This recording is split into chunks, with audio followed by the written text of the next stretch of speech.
sous un ciel gris de Paris, où l'odeur chaude de vanille se mêle aux klaxons incessants, au soleil brûlant sur les trottoirs et aux voix pressées des passants comme si le monde ne s'arrêtait jamais, elle s'arrêtait. Chaque matin à 6 heures, Marie-Fleur ouvrait sa petite échoppe de gâteaux au coin du parc Montsouris, juste en face de l'entrée du stade de l'Olympique Vaillant, le club de football le plus prestigieux de la ville. Et puis, un vendredi matin fatidique, alors que le vent d'automne charriait les feuilles mortes et que la foule des fans se pressait devant les grilles, un accident inattendu a tout bouleversé. Son plateau de gâteaux s'est renversé, et la star froide et distante est passée sans se retourner.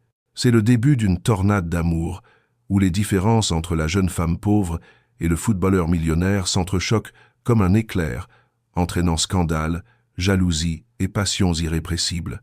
Vous ne pourrez pas détourner les yeux, car ce n'est pas seulement une histoire d'amour, c'est une bataille entre les cœurs et les préjugés de la société française, où un amour véritable doit être cuit au feu des épreuves. Marie-Fleur, 27 ans, avec un tablier fleuri taché de chocolat et des bras calleux à force de porter des plateaux lourds, vendait des parts de gâteaux faits maison qu'elle préparait dans sa cuisine. Carottes, noix de coco, chocolat au café. Elle faisait tout seule, apprenant de sa grand-mère, de son intuition et de sa faim, au sens propre comme au figuré. Elle vivait avec sa petite sœur de 10 ans, Lucie, qu'elle élevait comme sa propre fille. Depuis la mort de leurs parents dans un accident, Marie-Fleur avait cessé de rêver en grand. Elle ne voulait que survivre, s'occuper de sa sœur et payer les factures d'électricité et de gaz sans se les faire couper. Mais ce vendredi matin, tout allait changer. De l'autre côté de la rue, les joueurs de l'Olympique Vaillant sortaient de leur entraînement matinal. L'un d'eux avançait entouré de gardes du corps, d'assistants, de caméras et de murmures. Grand, robuste, les cheveux noirs attachés en queue de cheval, des lunettes noires et une attitude aussi froide que du marbre. C'était Julien Duval, l'attaquant vedette, capitaine de l'équipe, maître d'une carrière fulgurante et d'un ego aussi grand que son compte en banque. Il faisait constamment la une des journaux pour ses buts, ses romances et ses insolences. Il était adoré sur le terrain, critiqué en dehors. Ce matin-là, Marie-Fleur baissait la tête en traversant la rue. Elle portait un plateau de gâteaux fraîchement cuits. En esquivant un groupe de fans, elle trébucha sur un garde du corps et tout le plateau s'écrasa sur le bitume. Le bruit des pâtisseries tombant fut comme une gifle. Certains rirent, d'autres la regardèrent avec pitié. Julien Duval ne bougea pas. Il devrait faire plus attention, dit-il froidement. Marie-Fleur le regarda depuis le sol, respira profondément, retenant son humiliation. Oui, ils auraient pu, mais ils auraient aussi pu aider. Julien la toisa par-dessus son épaule, ne répondit pas. Il continua son chemin. Cet après-midi-là, une vidéo de l'incident devint virale sur les réseaux sociaux. Un fan l'avait filmé de l'autre côté de la rue, Marie-Fleur à terre, les gâteaux éparpillés, Julien passant outre. Le hashtag Duval sans cœur commença à circuler. Marie-Fleur l'ignorait, elle n'avait pas de réseaux sociaux. Quand sa sœur lui montra la vidéo sur un téléphone emprunté, elle ne sut pas si elle devait pleurer ou rire. « Tu es célèbre », dit Lucie. « Je ne sais pas si c'est une bonne chose. » Le lendemain, Julien fut forcé par son agent à présenter des excuses publiques. Il n'y mit pas du cœur. À peine regarda-t-il la caméra. « Je regrette l'incident. Je n'ai pas réalisé. Je présenterai mes excuses en personne. »« Quoi ?» demanda-t-il à peine la prise terminée. « C'est parti d'un accord avec le club. Tu vas la voir. Aujourd'hui même. »« Une vendeuse de gâteaux. Oui, parce qu'elle est plus aimée que toi maintenant. » Marie-Fleur ne s'attendait pas à ce qu'on frappe à sa porte cet après-midi-là. Lorsqu'elle ouvrit, elle vit Julien debout devant elle. Il portait une tenue de sport, des lunettes noires et une expression qui n'était ni arrogante ni humble, juste de l'inconfort pur. « Je viens m'excuser. »« Pourquoi ? Parce qu'on t'y a forcé. »« Non, parce que j'ai été un idiot. »« Ça, on le savait déjà, » répondit-elle avec un sourire amer. Silence. « Puis-je faire quelque chose pour toi ?» demanda-t-il, mal à l'aise. Marie-Fleur le regarda. « Achète un gâteau et mange-le debout comme moi. » Il hésita, sortit son portefeuille. « Pas de carte dorée, dit-elle, juste des espèces. » Il sortit un billet. Elle lui donna une part de gâteau au chocolat. Il le goûta et resta silencieux pour la première fois depuis longtemps. Le lendemain, Julien revint. Une part de coco cette fois. « Et qu'as-tu fait maintenant ?»« Rien, j'ai juste faim. » Elle le servit, il mangea, et ainsi commença une routine inattendue. Chaque matin après l'entraînement, Julien passait par l'échoppe de Marie-Fleur. Il achetait un gâteau. Parfois il parlait, parfois non, mais peu à peu, quelque chose se tissait entre eux. Ce n'était pas de l'amitié, ce n'était pas de la flirtation, c'était une curiosité sincère. Il l'écoutait parler de sa sœur, de la manière dont elle faisait durer l'argent, de comment elle avait appris à faire des gâteaux avec de la farine périmée et un espoir frais. Elle l'écoutait parler de son enfance dans un quartier pauvre, de la façon dont on l'utilisait comme un trophée, de comment il était entouré de gens mais ne se sentait jamais accompagné. Un jour, Julien arriva avec un thermos. « Qu'est-ce que c'est » demanda-t-elle. « Du café pour accompagner tes gâteaux. » Marie-Fleur sourit et l'invita pour la première fois à s'asseoir sur le banc à côté de son échoppe. « Tu vois ces gens qui courent » dit-elle en regardant les passants. « Tous veulent arriver avant les autres, mais peu savent pourquoi. Et toi, pourquoi cours-tu » ?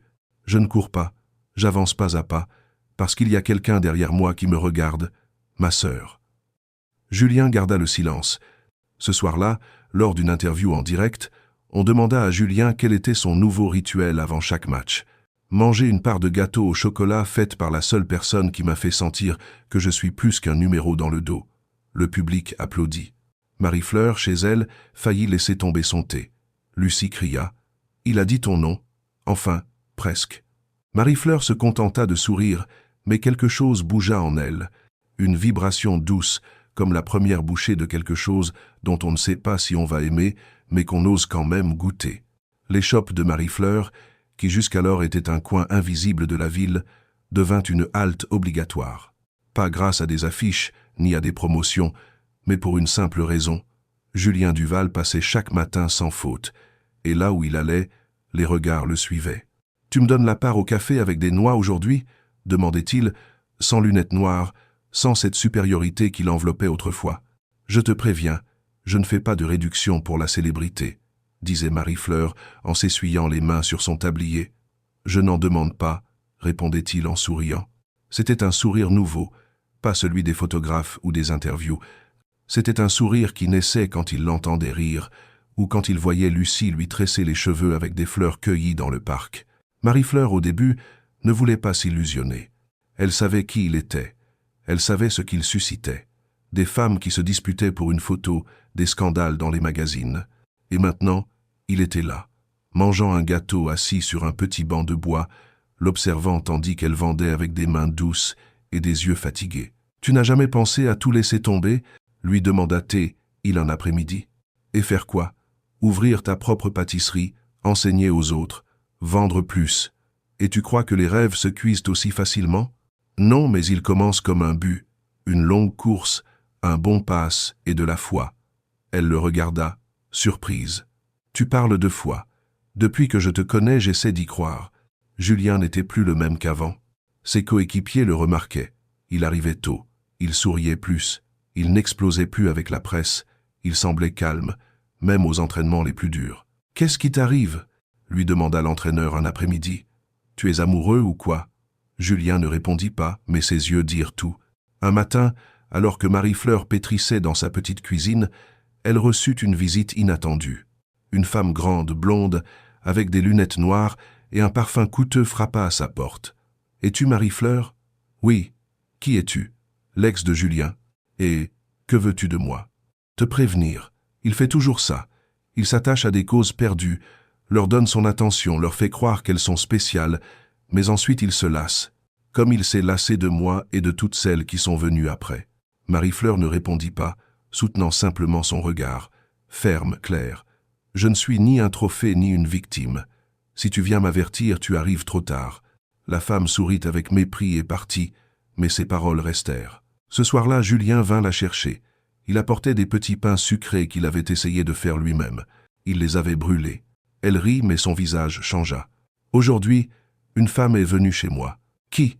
Celle qui t'a quitté. » Il ferma les yeux, il jura intérieurement. « Elle a dit que tu es un homme qui s'ennuie vite, que tu utilises les gens comme des étapes. Et tu la crois ? Je ne veux croire ni elle ni toi. Je veux juste comprendre ce qui se passe. » Il s'assit et la regarda droit dans les yeux. « Je n'ai jamais été avec quelqu'un sans vouloir être vu. Avec toi, je me sens vu. Pas comme le joueur, pas comme la célébrité, comme un homme, comme Julien, et je ne veux pas perdre ça. Elle respira profondément. Je ne peux pas rivaliser avec ton monde, Julien. Je n'ai pas de coiffure parfaite ni de robe chère. Je sais seulement faire des gâteaux et m'occuper de ma sœur, et c'est plus que ce que quiconque ne m'a jamais offert. Une semaine plus tard, Julien l'invita à un événement du club, une gala formelle, le soir. Elle hésita. Elle se sentait déplacée, mais Lucie l'encouragea. « Si tu y vas, va comme toi. Et s'ils ne te veulent pas ainsi, ça ne vaut pas la peine d'y être. » Marie-Fleur y alla avec une robe simple, sa tresse habituelle et des chaussures empruntées. En entrant dans la salle, tous se tournèrent pour regarder. « Qui est-elle » murmurait-il. « Une cousine, une fan. » Julien la prit fermement par le bras. « Elle est Marie-Fleur, la femme avec qui je veux être. » Les flashs crépitèrent, les regards se tordirent, mais il ne regardait qu'elle. « Tu vas bien » lui demanda-t-il. « Maintenant oui, répondit-elle, parce que tu ne me caches plus. » À partir de cette nuit, plus personne ne douta de ce qui existait entre eux. La presse devint impitoyable. Il publiait des photos d'elle cuisinant, de lui sortant de chez elle, de Lucie en uniforme scolaire. L'exposition fut dure. Certains l'adoraient, d'autres la critiquaient, mais Julien ne se cachait pas. Il allait à l'échoppe, se promenait avec elle dans le parc, lui apportait des fleurs sans occasion, et peu à peu la ville comprit. Ce n'était pas une aventure, c'était un amour réel. Un après-midi, Marie-Fleur reçut un appel de l'émission de télévision la plus regardée du pays. Il voulait l'inviter à raconter son histoire. « Comment es-tu passé de la vente de gâteaux dans la rue à séduire le joueur le plus convoité ? Je ne veux pas que ça ressemble à un conte de fées, dit-elle. « Ce n'en est pas un, dit Julien. C'est une histoire vraie, et tu l'as écrite avec tes propres mains. » Le jour de l'interview, Marie-Fleur parla avec assurance. « Je ne suis pas tombée amoureuse de l'homme qui marque des buts.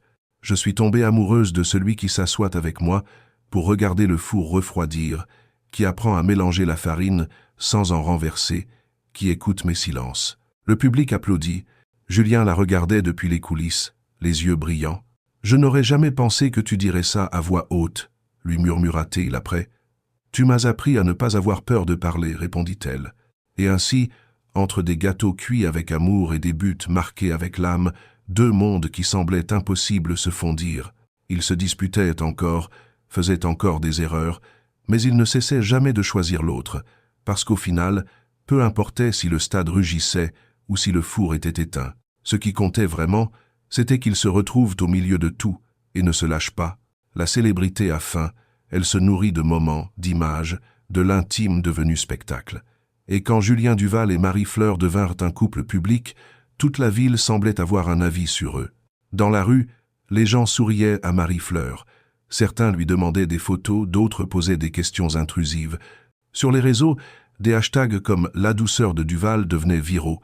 Mais derrière chaque publication, il y avait aussi des commentaires cruels. « Elle ne veut que son argent. » Une autre qui se raccroche à un célèbre. « Ça ne durera pas. » Marie-Fleur n'avait pas de réseaux sociaux, mais Lucie oui. Une nuit, elle lui montra l'un de ses messages. « Ne lis plus ça, » dit Marie-Fleur en lui prenant doucement le téléphone. « Je n'ai pas besoin que le monde m'aime, Lucie. J'ai juste besoin que tu ailles bien. » Malgré le bruit extérieur, chez eux, tout restait pareil. Marie-Fleur continuait de préparer ses gâteaux avec amour. Julien continuait de s'entraîner, et les dîners familiaux n'incluaient pas de champagne, mais une soupe chaude et du pain frais. Il se sentait à l'aise là, dans ce foyer où personne ne le flattait, où il n'était que Julien, avec ses vêtements décontractés et son rire désordonné. « J'aime plus cet uniforme, » lui dit-il une nuit en lui caressant les cheveux, celui du tablier fleuri et des pieds nus. « Et moi, j'aime que tu ne cherches pas à m'impressionner avec des montres, » répondit-elle. « Tu m'impressionnes plus en m'aidant à laver la vaisselle. » Mais les moments de calme furent interrompus par une nouvelle qui secoua le club. Julien reçut une offre pour jouer à l'étranger. Une équipe européenne de premier plan avec un contrat millionnaire et des promesses de gloire. L'annonce fut rendue publique avant qu'il ne puisse en parler à Marie-Fleur. Elle l'apprit par la télévision. Cette nuit-là, elle attendit qu'il rentre. Elle ne l'appela pas, ne le questionna pas, resta simplement assise à remuer du chocolat chaud avec une cuillère en bois.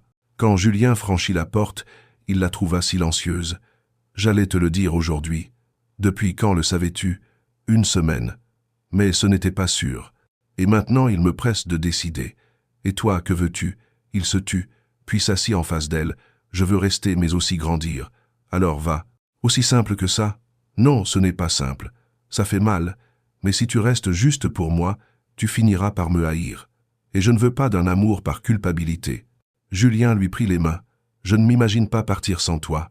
Et moi, je ne peux pas continuer ma vie en sachant que tu as été malheureux à cause de moi. Je ne veux pas que ça nous sépare, Marie-Fleur. Alors promets-moi que si tu pars, ce ne sera pas un adieu. Je te le promets. Elle hocha la tête, elle l'enlaça, pleura en silence, et le lendemain, il accepta l'offre. Les semaines précédant son départ furent douces et difficiles. Lucie l'enlaçait comme s'il était un grand frère. Marie-Fleur le regardait dormir comme pour mémoriser chaque geste. Julien devint une routine, et la routine, un au revoir. Le jour du vol, il lui laissa une boîte avec une lettre avant d'entrer à l'aéroport. Je ne sais pas combien de temps ça prendra, je ne sais pas combien de buts je marquerai. Je sais seulement que dans chaque stade, dans chaque ville, dans chaque langue, je chercherai quelque chose qui a ton goût. Et quand je reviendrai, je veux continuer à te retrouver au même endroit où tu m'as appris ce qu'était l'amour, sur un banc de bois avec un gâteau à la main et un cœur pur. 3 mois passèrent. Marie-Fleur continua son commerce. Elle l'agrandit. Un boulanger du quartier lui prêta son four et ensemble, ils montèrent un petit atelier. Ces gâteaux apparurent sur les marchés locaux. Les écoles commencèrent à passer de grosses commandes. Elle ne parlait jamais de Julien, mais y pensait tout le temps. Lucie colla dans sa chambre une photo de lui avec son nouveau maillot, jouant dans un stade immense. « Il reviendra un jour » demanda-t-elle un soir, si ce qu'on a ressenti était réel. « Oui. Et tu l'attends » ? « Je n'attends pas, je fais confiance. » Un après-midi, tandis qu'elle cuisinait un gâteau à l'orange, la clochette de la boutique tinta. Marie-Fleur s'essuya les mains et sortit. « Que désirez-vous » demanda-t-elle sans regarder. « Un gâteau au café avec des noix, et si possible un câlin. » Elle le regarda. Il était là, plus mince, plus mûr, plus lui. « Pourquoi es-tu revenu » ? « Parce que tout avait le goût du succès, sauf la vie sans toi. » Elle ne dit rien. Ses yeux se remplirent, elle rit, pleura et le serra dans ses bras. « Je pensais que tu ne reviendrais pas. Je pensais que ça me suffirait, et ça ne m'a pas suffi. » Ce soir-là, Julien lui raconta tout. Qu'on l'acclamait, qu'on l'ovationnait, mais qu'il s'endormait en pensant à sa voix, qu'il avait goûté le meilleur vin, les meilleurs vêtements, le meilleur lit, mais aucun gâteau comme le sien. « Alors, que vas-tu faire maintenant ? Je vais rester. J'ouvrirai une école de football pour les enfants défavorisés. Et si tu me le permets, je veux construire avec toi. » « Construire quoi ?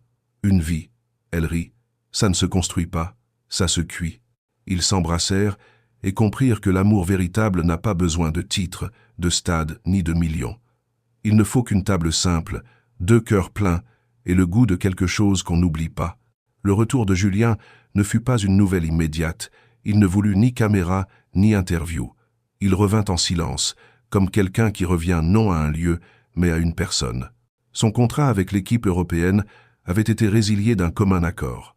En échange, il donna une partie de son salaire à une fondation pour enfants sans communiqué officiel. Seule Marie-Fleur, Lucie et les enfants qui le voyaient arriver à vélo au terrain savaient ce qu'il faisait vraiment. « Tu ne vas pas regretter les stades pleins ?»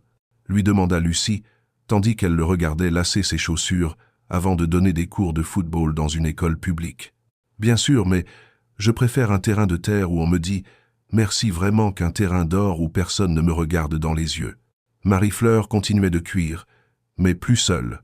L'atelier avait grandi, et maintenant 2 autres femmes travaillaient avec elle. Carla, mère célibataire, et Sylvia, une jeune qui avait vécu dans la rue. Toutes 2 avaient été ses clientes, maintenant elles étaient ses collègues. « Ici, on ne cuisine pas seulement avec des recettes, » disait Marie-Fleur. « Ici, on cuisine avec des histoires. » Julien, de son côté, l'aidait quand il pouvait. Il lavait les moules, balayait le sol, livrait des commandes à domicile. C'était étrange pour certains de le voir ainsi, avec une boîte de gâteaux sous le bras, saluant les gens avec sa casquette baissée et un maillot taché de farine. Mais il ne se sentait pas moins, il se sentait libre. Un après-midi, Julien l'emmena sur un terrain vague à la lisière du quartier. « Tu vois ce terrain ?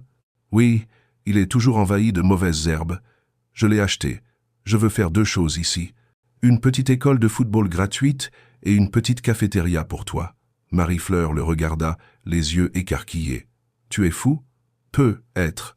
Mais c'est la première fois que ma folie sent le café et le pain frais. Je n'ai pas d'argent pour ouvrir une cafétéria. Moi, je n'ai pas de diplôme pour enseigner, Mais nous sommes là, non ?» Elle resta silencieuse. Puis elle dit « Je ne le ferai que si l'enseigne dit Marie-Fleur et associés, parce que je veux que toutes les femmes qui se sont battues comme moi aient un endroit où être vues. » Julien sourit. Marché conclu. Ils commencèrent à construire de zéro. Pas d'architecte coûteux ni de décorateur de magazines.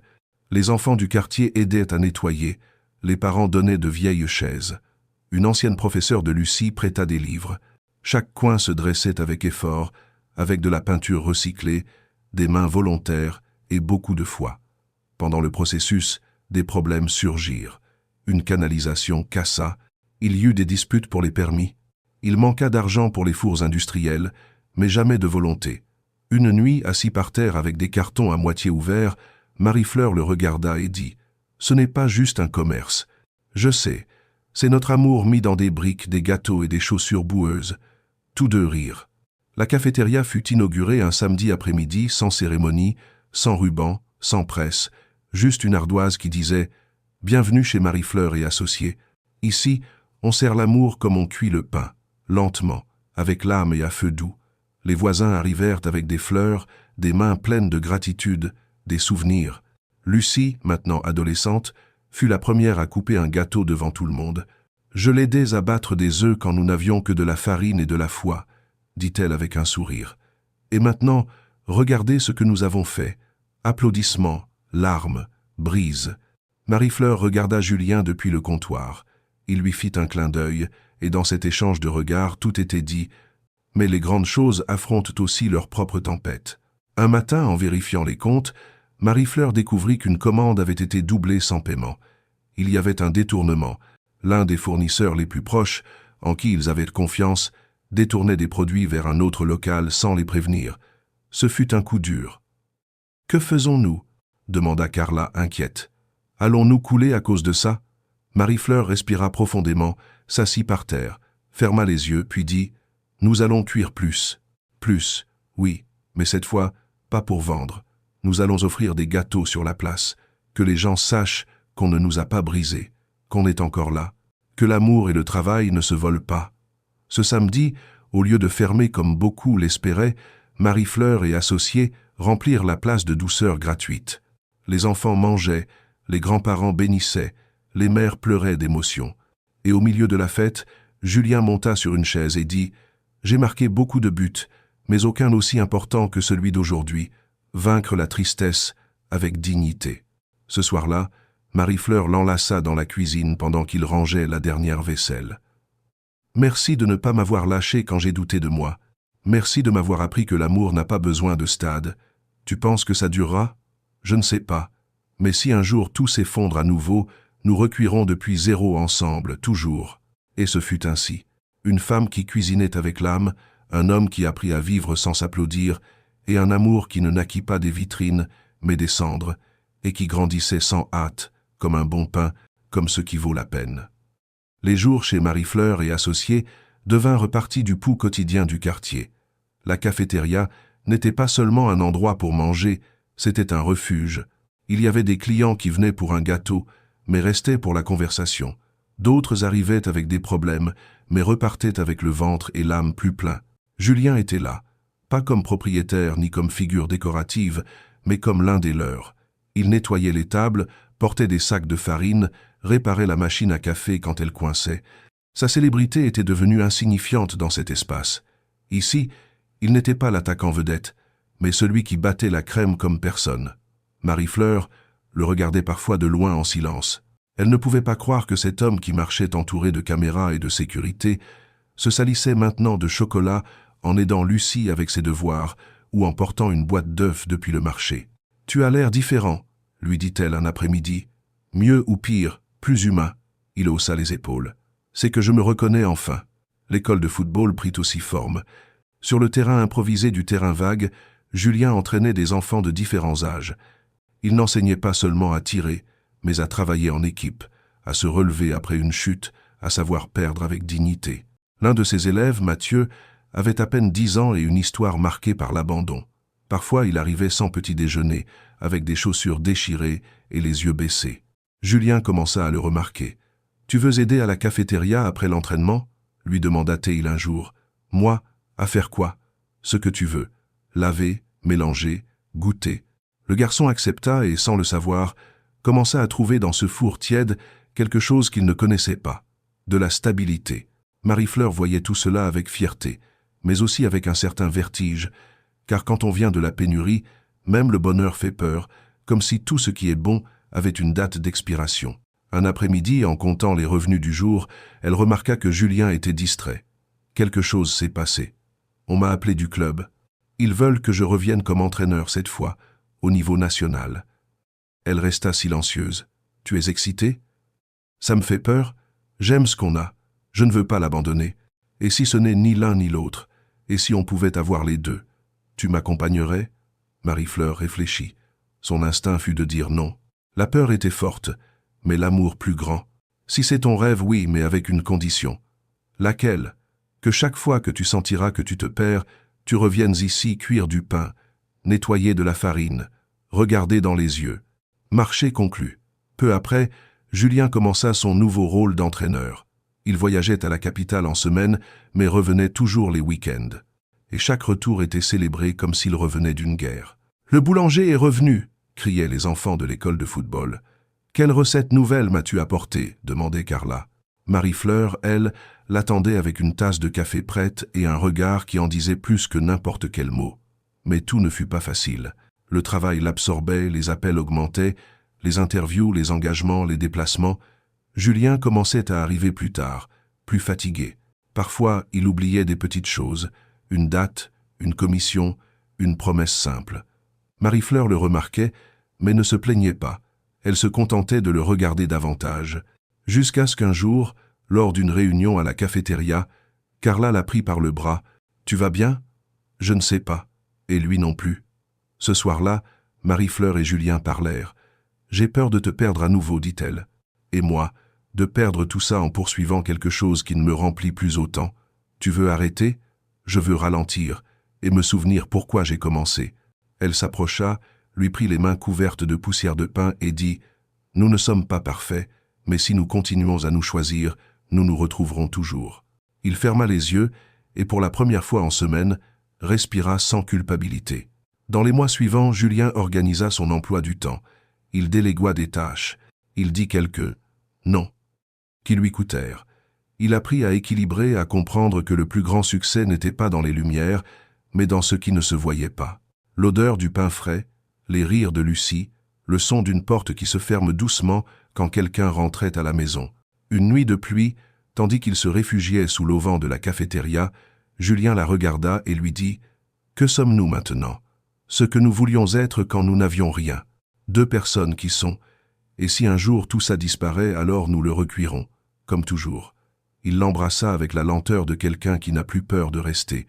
Et ainsi, sans besoin d'applaudissements, sans titre, sans fin grandiose, ils continuèrent à grandir dans la farine, dans l'amour, dans la seule chose qui ne s'achète ni ne se négocie.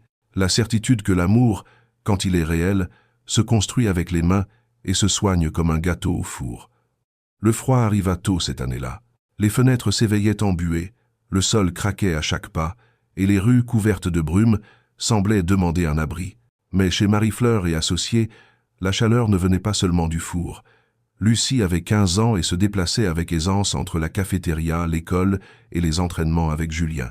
Parfois elle servait, parfois elle décorait les gâteaux avec des fleurs comestibles, d'autres fois elle se contentait de lire avec un café au lait à la main, mais elle était toujours là, car cet endroit était aussi le sien. Un dimanche après-midi, alors que la cafétéria fermait, Marie-Fleur servit une part de gâteau à l'orange à Julien. « Et toi ?» demanda-t-il. « J'ai déjà mangé. » « Je ne parle pas de manger. » Marie-Fleur le regarda confuse. « Que veux-tu faire d'autre, Fleur? Quel rêve ne m'as-tu pas encore raconté ?» Elle sourit, mais ne répondit pas tout de suite. Elle s'assit à côté de lui, caressa son bras, y réfléchit, puis dit « J'aimerais écrire un livre de recettes, pas seulement des histoires. Les histoires derrière chaque gâteau, chaque femme qui travaille ici, chaque enfant que tu entraînes. Je veux que le monde sache qu'il y a une histoire digne d'être racontée derrière chaque miette. » Julien la regarda comme on écoute une confession sacrée. « Alors, écris-le, je le ferai imprimer, et si personne ne l'achète, je le lirai 100 fois. » Marie-Fleur commença à écrire la nuit, quand la ville dormait, et que la cuisine ne sentait plus la cannelle mais le silence. Elle écrivit sur Carla, qui avait appris à pétrir en se reconstruisant après un divorce douloureux, sur Sylvia, qui mélangeait des pâtes avec des mains qui avaient autrefois tremblé de peur, sur Mathieu, qui avait trouvé dans le football et la cuisine une manière de dire « je suis là », et sans le vouloir, elle écrivit aussi sur Julien. Pas comme la célébrité, pas comme l'homme que tous connaissaient, mais comme celui qui allumait le four chaque dimanche sans qu'on le lui demande. Un jour, Lucie trouva le carnet où sa sœur écrivait « Tu vas montrer ça à Julien ? Peu, être devrais-tu. Il t'aime, tu sais ? Moi aussi je l'aime, mais j'ai peur de le dire parfois. Pourquoi ? Parce que quand on a grandi en perdant tout, même l'amour fait peur. » Lucie l'enlaça. Tout ce qu'on aime ne se perd pas, parfois ça se transforme. Cette même semaine, une maison de production indépendante arriva dans le quartier pour filmer un documentaire sur les entreprises à impact social. Quelqu'un avait recommandé Marie-Fleur et Associés. Ils voulaient tourner pendant quelques jours. Seulement si on montre la vérité, dit Marie-Fleur, pas de transformation en conte de fées. Et ce fut ainsi. Ils filmèrent Carla chantant, battant, Sylvia enseignant à une petite fille à décorer des biscuits, Mathieu livrant des commandes à vélo, Julien entraînant sous la pluie, criant des instructions avec un sourire. « Et toi, tu ne vas pas parler ?» lui demandèrent-ils. « Je parle déjà avec chaque gâteau qui sort d'ici. » Quand le documentaire fut diffusé sur une plateforme numérique, personne ne s'y attendait. En quelques jours, des milliers de personnes le regardèrent. Les commandes augmentèrent, les visites aussi. Une maison d'édition écrivit à la cafétéria. Il voulait publier le livre de Marie-Fleur. Ce soir-là, Julien la trouva assise devant le carnet, immobile. « Tu vas bien ? J'ai peur. »« De quoi ? De sortir du four. Ici, tout est chaud, intime, contrôlé, mais dehors, ça se brise facilement. » Il s'accroupit, la regarda dans les yeux. « Peu importe s'il se brise. Fleur, ce qui compte, c'est qu'il est ton goût, ce que tu as construit, ce que tu n'as pas laissé le monde détruire. » Elle accepta la proposition. Le livre fut publié sous le titre « Recettes qui m'ont sauvé », histoire cuite avec amour, rage et un peu de farine périmée. Il eut un succès inattendu, mais ce qui la toucha le plus fut une lettre arrivée par courrier, écrite à la main. « Merci de m'avoir rappelé que je n'ai pas besoin de célébrité, de diplôme, ni d'un passé propre pour avoir le droit de rêver. » Signé par une femme qui pensait ne plus servir à rien. 1 an après ce premier jour, sur la place où Julien l'avait rencontré, ils organisèrent une célébration, pas pour les ventes, pas pour les réussites, mais pour avoir survécu. Ils décorèrent la cafétéria avec des lumières colorées. Ils invitèrent tout le monde. Il y eut de la musique, des gâteaux, des jeux et des câlins qui sentaient le café. Julien prit le micro. « Aujourd'hui, nous ne célébrons pas une femme qui a changé ma vie. Nous célébrons une femme qui nous a tous rappelé qu'il ne faut pas demander la permission d'être, qu'on peut commencer avec des miettes et finir par construire un foyer. » Marie-Fleur, émue, s'approcha, lui prit le micro avec une voix tremblante et dit « Et toi, tu m'as appris que l'amour n'arrive pas toujours avec des fleurs. Parfois, il arrive taché de terre, avec de la peur dans les yeux, mais avec les mains ouvertes. » Ce soir-là, déjà à la maison, Julien l'enlaça par derrière tandis qu'elle fermait les fenêtres. « Tu sais ce que j'aimerais ? Un autre gâteau, une vie avec toi, la vraie. On se marie ?» Elle ne répondit pas, se contenta de se retourner. Elle l'embrassa, et dans ce baiser se trouvait sa réponse, le oui le plus doux de leur histoire. Les mois suivants à la proposition furent un mélange de tendresse, de vertige et d'un bonheur qui n'avait pas besoin de grands feux d'artifice. Julien et Marie-Fleur n'organisèrent pas un mariage traditionnel. Ils ne voulaient pas de salles en marbre, ni de listes de cadeaux élégantes. Ils voulaient quelque chose de simple, de vrai, avec l'odeur du pain et de la vie réelle. « Je veux me marier sur notre terrain », dit Julien un matin, en réparant les filets du petit terrain où il entraînait ses élèves. « Et avec quel hôtel ? Avec des bancs de bois cassés, avec ta table de travail. C'est là que tu prépares les grandes commandes, c'est là qu'on signera. Cette table nous a soutenus plus souvent qu'aucun temple. » Marie-Fleur rit, elle ne discuta pas. Elle comprenait que l'essentiel était dans les racines, pas dans l'étiquette. Lucie dessina les invitations à la main. Sylvia s'occupa des centres de table avec des fleurs du parc. Carla cuisina un gâteau à 5 étages avec des saveurs différentes à chaque couche, une pour chaque étape que Marie-Fleur avait survécu. Mathieu fut chargé de monter les lumières. Chaque coin du lieu portait une histoire. La robe de Marie-Fleur ne fut pas achetée. Elle fut cousue par une voisine âgée qui avait appris la couture dans sa jeunesse et qui pleurait chaque fois qu'elle prenait ses mesures. « Je n'aurais jamais cru habiller quelqu'un d'aussi courageux », lui dit-elle en ajustant l'ourlet. Le jour arriva. Le ciel se dégagea comme s'il savait que le bonheur ne voulait pas de toi. Le terrain était décoré de tissus blancs, de bocaux en verre et de fleurs simples. Il n'y eut pas de caméra professionnelle ni de diffusion en direct, juste des regards, des câlins et la certitude qu'il se passait quelque chose de beau. Marie-Fleur marcha vers Julien au bras de Lucie. Elle était pieds nus, pas par mode, mais par respect pour ses pas, pour chaque rue parcourue, chaque sol balayé, chaque blessure guérie. Quand elle fut devant lui, le silence fut total. « Je te jure, » lui dit Julien, « que je ne laisserai jamais cet amour se refroidir, et s'il se refroidit, on le remettra au four encore et encore. »« Je te promets, » dit Marie-Fleur, « que si je tombe un jour, je me relèverai avec tes mains, que je continuerai à pétrir même si je tremble, et que je ferai un foyer avec toi même si nous n'avons pas de maison. » Personne ne demanda s'ils acceptaient, car ils l'avaient déjà fait avec chaque geste, chaque après-midi, chaque partagé en silence. Après la cérémonie, tous restèrent pour célébrer. Il y eut des gâteaux, du pain, des pâtisseries et des enfants courant entre les bancs. Les voisins chantèrent des chansons, la grand-mère couturière dansa avec Mathieu. Carla pleura à chaque toast improvisé. Marie-Fleur et Julien ne bougèrent pas du centre. Entourés de leurs gens, de ceux qui avaient vu chaque chute et chaque retour, ils dansèrent sans chorégraphie, se mouvant seulement avec la musique qui venait de l'âme. Ce soir-là, seul dans la cuisine, la robe rangée et le terrain silencieux, Julien servit 2 cafés. « Tu sais à quoi j'ai pensé en dansant ? À quoi ? Tout ce que j'ai cherché dans les stades, les hôtels de luxe et les interviews, était ici, dans cette tasse, dans cette odeur, dans cet endroit. » Marie-Fleur posa sa tête sur son épaule. « Je n'ai jamais rêvé de ça, Julien. Je rêvais d'avoir de la lumière à la maison, de manger chaud, que Lucie ne tombe pas malade en hiver. Je n'imaginais pas ça, c'est pour ça que c'est si réel. » Le livre de Marie-Fleur était déjà à sa 2e édition. La cafétéria fonctionnait comme une coopérative. Les ateliers de cuisine pour les jeunes du quartier grandissaient chaque mois. Julien lança une ligue locale avec des équipes mixtes, et les enfants d'autres quartiers venaient apprendre plus que le football, le respect, la camaraderie et l'espoir. Un jour, une journaliste vint les interviewer. Elle insistait pour faire une histoire de succès. « Peut-on dire que vous êtes passé de la vente de gâteaux dans la rue à vivre un rêve ?» demanda-t-elle avec une voix théâtrale. Marie-Fleur la regarda. « Nous vivons un amour, et c'est beaucoup plus qu'un rêve réalisé. » À la maison, ils accrochèrent une petite ardoise dans la cuisine.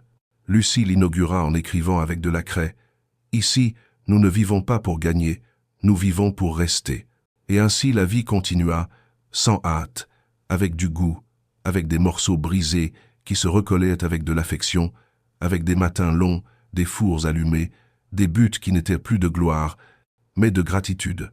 Une famille qui ne naquit pas parfaite, mais qui se choisit chaque jour. Comment choisit-on un pain tiède en hiver? Comment choisit-on de rester quand on sait ce que c'est d'être seul? Les années, comme le pain, passent avec le temps et le feu. Et dans la vie de Marie-Fleur et Julien, le temps ne fit qu'ajouter plus de corps à ce qu'ils avaient déjà cuit. Une vie partagée, tissée avec les mains, avec de la patience, avec un but. Lucie obtint son diplôme de lycée avec mention. Elle rêvait d'étudier la psychologie communautaire, d'aider des enfants comme elle, qui avaient grandi en se sentant invisibles.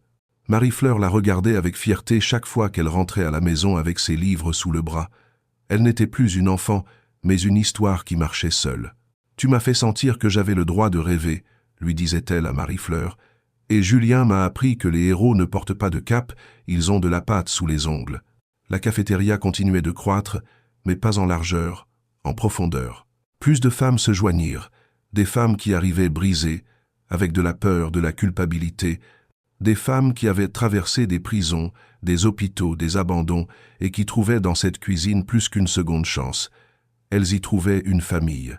L'une d'elles, Eva, ex-toxicomane en rémission, disait « Ici, on ne cuisine pas pour vendre, on cuisine pour croire à nouveau qu'on mérite quelque chose de plus que survivre. » Marie-Fleur et Julien, eux, avaient accompli ce que peu peuvent, continuer à se choisir après le oui, rester amants après s'être mariés, continuer à parler comme si tout venait de commencer. Ils avaient des routines simples. Prendre le petit déjeuner sur la véranda, arroser les plantes du patio, lire à voix basse ensemble. Parfois, Ils ne parlaient pas pendant des heures, partageant seulement le silence de ceux qui n'ont plus besoin de combler des vides parce qu'ils savent qu'ils sont complets. Une nuit, tandis qu'il regardait un documentaire, Julien resta à l'observer. « Qu'est-ce que tu regardes ?» demanda-t-elle sans quitter l'écran. « Ta manière de respirer quand tu es en paix me fait sentir qu'on a bien fait les choses. Et si demain tout s'effondre, alors on le recuiront. Fleur, on l'a déjà fait avant. » Un jour, Mathieu, le garçon qui avait commencé à laver des moules à la cafétéria, revint transformé en un jeune homme grand, avec un sourire timide et un diplôme en main. « Je veux rendre ce qu'on m'a donné, dit-il. Je veux enseigner aux autres. » Et il le fit. Il devint le nouvel entraîneur de l'école de football.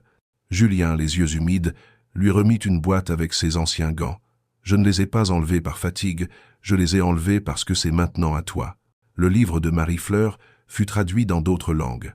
Elle fut invitée à des conférences dans des universités, des centres communautaires, des foires du livre, mais elle continuait à servir à sa cafétéria comme toujours, car pour elle, le vrai succès n'était pas dans les applaudissements, mais dans les conversations près du four, l'odeur de cannelle, les mains qui apprenaient à mélanger sans peur.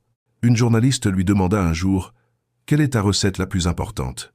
Elle réfléchit puis répondit « Celle du pain d'amour, de la farine, de la patience, des erreurs, de la tendresse et rester, même quand il semble plus facile de fuir. » Les dimanches restèrent sacrés, du pain maison, un café fort, une musique douce et le même rituel, s'asseoir dans le patio, tous les trois, comme quand tout n'était qu'une tentative. « Tu te souviens de ce premier jour où j'ai renversé mes gâteaux par terre devant toi ?»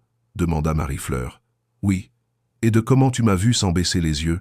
Ce jour-là, tu ne savais pas qui j'étais, et moi, je ne savais pas que tu étais tout ce qui me manquait. » Le quartier changea. Il n'était plus un lieu oublié.